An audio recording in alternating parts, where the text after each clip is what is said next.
Hello everyone. Welcome back. Today, we've got some crucial news you don't want to miss. Let's dive right into the top financial headlines and break down what's happening. As we kick off a new week, let's take a look at 5 major economic events to keep an eye on. First up, without a doubt, is the US non-farm payroll report for September, set to be released on Friday. This report is one of the foundational indicators of the US economy, and as many of you know, employment is the key economic metric in the US. Without jobs, the economy can't function. This particular report is being released against the backdrop of the Fed's recent 50 basis point rate cut, a significant move. Economists are forecasting that the US added 144,000 jobs in September. If the actual number is significantly lower, it could fuel concerns about a looming recession, and Wall Street might react by pressuring Fed Chair Jerome Powell for even deeper, faster rate cuts. On the other hand, if the number comes in around or above 144,000, it would reassure the markets, reinforcing the idea that the economy is in a Goldilocks zone, not too hot, not too cold. If we see a figure close to or slightly higher than 144,000, it will suggest that the US economy is steady, with no major inflationary pressures or recession risks, which would likely further boost optimism on Wall Street. However, if the figure significantly exceeds expectations, people may start worrying about potential inflationary pressures from an overheated labor market, which could stall the Fed's rate-cutting cycle. Bad news for the markets. The second key event to watch is Fed Chair Jerome Powell's speech on Monday at the National Association for Business Economics. Investors are hoping Powell will offer more clarity on the Fed's future policy direction. If you've been following our channel, you'll know the Fed always tries to avoid surprising the market, whether it's a positive or negative surprise. They consistently engage in dialogue with investors to create a sense of certainty rather than unpredictability. Essentially, the Fed's decisions aren't just made in a vacuum, they result from widespread consultation and finding a common consensus. The Fed's reluctance to shock the market makes sense because unexpected decisions disrupt economic balance. The risks associated with surprises far outweigh the benefits of sticking to clear and expected policy measures. Our third event to keep an eye on is the start of Q4 on Tuesday. This is significant because investors and market analysts will take stock of how the markets have performed so far this year and how the final quarter could shape up. It's a critical time for large investment firms and institutional investors to strategize about Q4, aligning their operations with annual tax planning and profit targets. For many, Q4 is the most crucial quarter for hitting profit goals. What's particularly notable this year is that the US stock market pulled off a bit of a miracle in September. Historically, the market has seen declines in September over the past 5 years, but this year, it managed to close with gains. Entering Q4 with this momentum could create a more optimistic outlook for investors. The fourth event to watch is Tuesday's Eurozone inflation report for September. While global markets are celebrating the Fed's rate cuts and China's stimulus measures, the Eurozone is still grappling with recessionary struggles. Tuesday's inflation report could provide the European Central Bank with a reason to consider lowering interest rates further. Economists expect inflation in the Eurozone to drop to 1.9%, which would be the first time since June 2021 that inflation has fallen below the ECB's 2% target. While falling inflation is good news, much of the Eurozone is teetering on the edge of recession, with many countries already experiencing contraction. This means the ECB might need to take even more aggressive steps to combat these economic challenges. Finally, the fifth event to keep an eye on is the price of international crude oil. Last week, Brent crude prices fell by 3%, while oil futures dropped by around 5%. So why is this week's oil market suddenly back in the spotlight? It's because of China's announcement on Friday of new stimulus measures. Following the news, global oil prices saw an immediate uptick. This week, we'll be watching to see how much of an impact China's stimulus has on pushing oil prices higher. The changes in crude oil prices can also serve as a barometer for how international markets are responding to China's efforts. If oil prices rise significantly, it could indicate that the markets view China's stimulus as strong and effective. These are the 5 key events to watch this week, and they'll give us a good sense of how the global economy is shifting and what investors can expect in the near future. Today's second major story we're sharing is about two key developments in the Middle East. The first comes from the Bloomberg, with a headline that reads, "Israel sees paralyzed Hezbollah as Lebanon fears what's next." The big news over the past couple of days has been Israel's successful strike, eliminating Hezbollah's top leadership. With most of their senior figures taken out, the question now is, what happens next? According to the Bloomberg, there are two likely outcomes. First, they anticipate a mass exodus from southern Lebanon, the area controlled by Hezbollah. People, especially Shia Muslims, are expected to flee north toward regions dominated by Sunni Muslims and Christians, which could lead to significant social unrest in Lebanon. Second, they predict that the timing might be ripe for a hostages deal, or even a full release of hostages. With Hamas and Hezbollah's leadership both decimated, the Bloomberg believes we could soon see a breakthrough on this front. However, while these are their predictions, the actual situation in Lebanon may prove far more complex than the report suggests. The second report worth noting comes from the Financial Times, and it touches on a fascinating question many have been asking: how Israeli spies penetrated Hezbollah. Over the last few days, we've seen pagers explode, walkie-talkies blow up, and top Hezbollah leaders systematically eliminated. The Financial Times suggests that Hezbollah has been completely exposed to Israel, as if it were operating naked under constant Israeli surveillance. This raises the obvious question: how did Israel penetrate Hezbollah so thoroughly?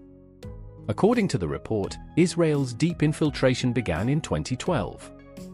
Prior to that, Hezbollah operated with strict discipline in southern Lebanon, making it difficult for Israel to make inroads.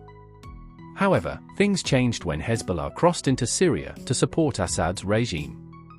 This opened a window of opportunity for Israeli intelligence, as the chaos in Syria made it easier for Israel to exploit gaps and turn Hezbollah operatives away from their rigid organizational structure and religious environment. Many Hezbollah members in Syria began to loosen up, allowing Israel to build its spy network from within.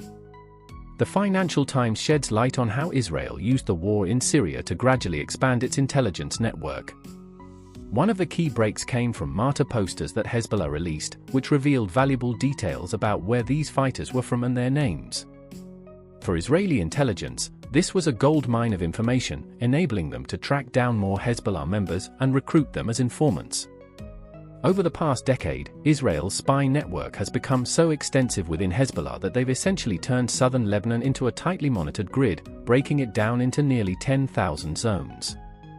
Each zone has a designated spy responsible for feeding information back to Israel, meaning Hezbollah's every move is under surveillance. The report goes on to describe how Israel has leveraged advanced algorithms to detect roadside IEDs, tunnel entrances, and any new construction activity. They've even managed to tap into Hezbollah's CCTV systems, allowing Israeli operatives to monitor Hezbollah's daily activities in real time. It's as if Israel is playing a video game, watching Hezbollah's every step and waiting for the perfect moment to strike. According to the Financial Times, when Israel struck Hezbollah's leadership, they also simultaneously hit around 3,000 other targets. It's clear that this was no random attack. Israel had been planning and rehearsing this operation for years. Hezbollah, on the other hand, likely had no clue how much Israel knew. While Hezbollah leaders thought they were engaging in a clever fight, the reality was that they were up against a much more technologically advanced and deeply informed adversary. This report gives us a glimpse into the extraordinary level of preparation and intelligence that went into Israel's recent operations, showing just how asymmetrical the conflict has become. The third major news story today comes from Xinhua News Agency in China, and it's about a significant statement made by Chinese Foreign Minister Wang Yi during his speech at the UN General Assembly in New York. In his remarks, Wang Yi emphasized UN Resolution 2758, asserting that this resolution definitively resolved the issue of representation for all of China, including Taiwan, at the United Nations. He stressed that there is no two Chinas, or one China, one Taiwan, leaving no room for ambiguity. Lately, there's been a lot of buzz in international media about UN Resolution 2758, and Taiwan has also been hotly debating it. But why has this resolution, passed decades ago, suddenly become such a focal point for cross-strait relations? Let's break down the situation and explore 5 key aspects behind this story. First, what exactly is UN Resolution 2758? Contrary to what some might think, it's not a new resolution. It was passed on October 25, 1971, by the UN General Assembly. The resolution restored the People's Republic of China to its rightful seat at the UN, replacing the Republic of China, Taiwan. It officially recognized the PRC as the sole representative of China in the UN, leaving behind the controversy over Taiwan's representation that continues to this day. Second, why is 2758 suddenly such a hot topic now, and why did Wang Yi make a point to highlight it at the UN this year? The reason ties back to growing international debates around Taiwan's participation in global organizations. In August 2021, U.S. Ambassador to the UN, Kelly Craft, argued that Resolution 2758 should not prevent Taiwan from engaging in the UN system. Following that, in October 2021, Assistant Secretary of State Daniel Creighton-Brink further clarified the U.S. position, stating that Beijing had misinterpreted Resolution 2758 to unfairly block Taiwan from participating in UN activities. In the U.S.'s view, the resolution only addressed the issue of who represents China at the UN. It doesn't specifically address Taiwan's participation. Fast forward to May 16, 2023, when the U.S. House Foreign Affairs Committee passed the Taiwan International Solidarity Act, affirming that UN Resolution 2758 only pertains to China's representation and does not bar Taiwan from engaging with international organizations.